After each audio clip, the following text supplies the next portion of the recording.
ये ब्रह्मांड हमेशा बदलता रहता है। ये सृजन और विनाश का एक लयबद्ध नृत्य है। हिंदू धर्म में इस नृत्य को तांडव कहते हैं और इसके केंद्र में है भगवान शिव, जो खुद ब्रह्मांडीय नर्तक हैं। शिव का तांडव सिर्फ एक नृत्य नहीं है, ये तो जीवन का सार है। ये जीवन, मृत्यु और नवीनीकरण के प्रवाह का एक शक्तिशाली प्रदर्शन है। तांडव एक गहरी अवधारणा है जो प्रतीकों और अर्थों से भरपूर है। यह हमें याद दिलाता है कि परिवर्तन ही एकमात्र स्थिर सत्य है और हर चीज, छोटे से छोटे परमाणु से लेकर विशाल आकाश गंगा तक, निरंतर परिवर्तन की स्थिति में है। इस नृत्य के माध्यम से शिव समय के चक्र, तारों के जन्म और मृत्यु और हमारी सांसों की लय को नियंत्रित करते हैं। कल्पना कीजिए, भगवान शिव बाघ की खाल पहने और हाथी की खाल ओढ़े हुए हैं। उनके उलझे हुए बाल, जो अनियंत्रित ऊर्जा के प्रतीक हैं, उनके नृत्य करते समय बेतरतीब ढंग से लहराते हैं। उनके सर पे एक अर्धचंद्र चमक रहा है, जो समय के चक्रीय स्वरूप को दर्शाता है। उनके गले में एक सांप लिपटा हुआ है, जो जीवन और मृत्यु दोनों का प्रतीक है, जो हमें सभी चीजों की परस्पर इंटरकनेक्टेडनेस की याद दिलाता है। उनकी तीसरी आंख, जो आमतौर पर बंद रहती है, तांडव के दौरान खुली होती है। ज्ञान और विनाश की अग्नि से जलती हुई यह शक्तिशाली छवि शिव के स्वरूप में निहित द्वंद्व को दर्शाती है। वो विध्वंसक भी हैं और रचयिता भी, भयानक भी और दयालु भी। उनका नृत्य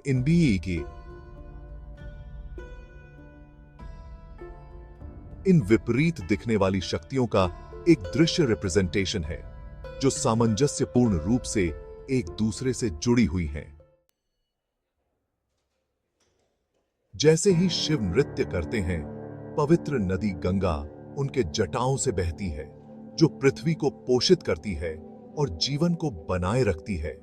यह कल्पना शिव के दयालु स्वभाव को उजागर करती है। तब भी जब वो विनाश का रूप धारण करते हैं, वो सृजन और विनाश दोनों के स्रोत हैं, जो हमें याद दिलाते हैं कि जीवन और मृत्यु एक ही सिक्के के दो पहलू हैं। शिव के गले में लिपटा हुआ सर्प अपनी कैंचुली उतारता हुआ मृत्यु और पुनर्जन्म के निरंतर चक्र का प्रतीक है। जिस तरह सांप अपनी पुरानी त्वचा को त्याग कर नई त्वचा धारण करता है, उसी तरह शिव नई शुरुआत के लिए जगह बनाने के लिए नष्ट करते हैं, रचते हैं। यह निरंतर नवीनीकरण तांडव के संदेश का केंद्र है, जो परिवर्तन के सामने आशा और सांत्वना प्रदान करता है। एक हाथ में शिव डमरू धारण किए हुए हैं, जो एक छोटा आवर-ग्लास के आकार का ढोल होता है। डमरू की लयबद्ध थाप ब्रह्मांड की धड़कन का प्रतिनिधित्व करती है। वो आदि ध्वनि जिससे सारी सृष्टि का उदय हुआ, हर थाप के साथ शिव ब्रह्मांड को गतिमान करते हैं, सृजन और विनाश के चक्र को चलाते हैं। उनके दूसरे हाथ में अग्नि है, विनाश की अग्नि। हालांकि यह अग्नि पूरी तरह से विनाशकारी नहीं है, यह परिवर्तन का प्रतिनिधित्व करती है, पुराने को शुद्ध और साफ करती है ताकि नए के लिए जगह बन सके। इसलिए तांडव अराजकता का नृत्य नहीं है, बल्कि ब्रह्मांडीय व्यवस्था का नृत्य है। नवीनीकरण और उत्थान की एक सतत प्रक्रिया है। भाग 5, आंतरिक अग्नि, नृत्य के माध्यम से परिवर्तन। तांडव को अक्सर आग के घेरे में होता हुआ दर्शाया जाता है। यह अग्नि का घेरा भौतिक जगत की सीमाओं का, उस जन्म और मृत्यु के चक्र का प्रतिनिधित्व करता है। हालांकि शिव का नृत्य इन सीमाओं को पार कर जाता है। वह तत्वों के स्वामी हैं, अग्नि में नाचते हैं, फिर भी अग्नि उन्हें छू नहीं पाती। यह कल्पना हमें अपने भीतर की अग्नि, परिवर्तन और मुक्ति की क्षमता को पहचानने के लिए प्रोत्साहित करती है। जिस तरह शिव आग की लपटों के बीच नृत्य करते हैं, उसी तरह हम भी जीवन की चुनौतियों को सहजता और धैर्य के साथ पार करना सीख सकते हैं। इस अनुभव से और मजबूत और अधिक प्रबुद्ध होकर उबर सकते हैं। भाग 6, चंद्रमा का आशीर्वाद। जुनून की आग को शांत करना। जहां शिव का नृत्य सृजन और विनाश का प्रतिनिधित्व करता है, वहीं यह संतुलन को भी दर्शाता है। उनके सिर पर सुशोभित अर्धचंद्र शीतलता और शांति का प्रतीक है, जो उनके नृत्य की उग्र ऊर्जा के विपरीत है। चंद्रमा मन से जुड़ा हुआ है, शांति और संयम का प्रतिनिधित्व करता है। यह कल्पना जीवन में संतुलन के महत्व पर प्रकाश डालती है। जिस तरह शिव सृजन और विनाश की विपरीत शक्तियों का सामंजस्य स्थापित करते हैं, उसी तरह हमें भी अपने जुनून और तर्क के बीच संतुलन बनाए रखने का प्रयास करना चाहिए। तांडव हमें याद दिलाता है कि असली ताकत इसी आंतरिक सामंजस्य को पाने में है। भाग 7, ध्वनि की शक्ति। ईश्वरीय नाम का जाप। तांडव केवल एक दृश्य तमाशा नहीं है, यह ध्वनि से भी गहराई से जुड़ा है मंत्रों का जाप। विशेष रूप से शिव तांडव स्तोत्र शिव के नृत्य की ऊर्जा का आह्वान करता है। लयबद्ध शब्दांश कंपन पैदा करते हैं, जो हमारे भीतर गूंजते हैं, हमें ब्रह्मांडीय नृत्य से जोड़ते हैं। स्तोत्र का प्रत्येक श्लोक शिव के नृत्य, उनके रूप और उनके दिव्य गुणों के एक अलग पहलू का वर्णन करता है।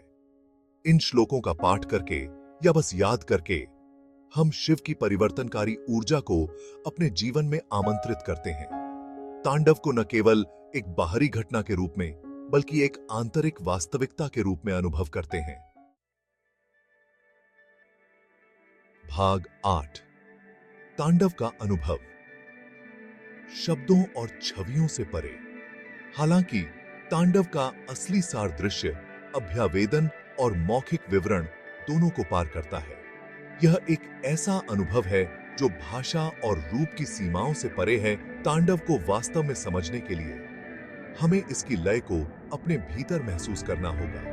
हर पल हमारे भीतर और हमारे आसपास हो रहे सृजन और विनाश के नृत्य को पहचानना होगा।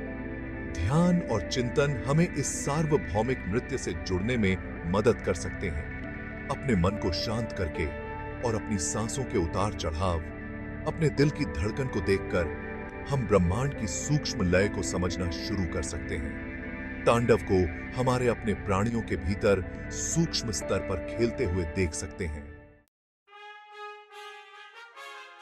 भाग 9, नृत्य की विरासत। कला के विभिन्न रूपों में प्रेरणा। तांडव ने पूरे भारत के इतिहास में कला, साहित्य और प्रदर्शन के अनगिनत कार्यों को प्रेरित किया है। प्राचीन मंदिरों को सुशोभित करने वाली भव्य मूर्तियों से लेकर शास्त्रीय भारतीय नृत्य रूपों की जटिल नृत्य रचना तक, शिव के नृत्य की ऊर्जा आज भी मोहित और प्रेरित करती है। प्रत्येक कलात्मक व्याख्या तांडव के बहुआयामी प्रतीकवाद पर एक अनूठा दृष्टिकोण प्रस्तुत करती है, जो मानवीय अनुभव की विविधता और हमारी सामूहिक कल्पना पर इस ब्रह्मांडीय नृत्य के गहन प्रभाव को दर्शाती है। इसलिए तांडव पौराणिक कथाओं या धर्म के दायरे तक ही सीमित नहीं है। यह एक जीवंत परंपरा है जो लगातार विकसित हो रही है और पीढ़ियों से नई अभिव्यक्तियां खोज रही है। भाग 10,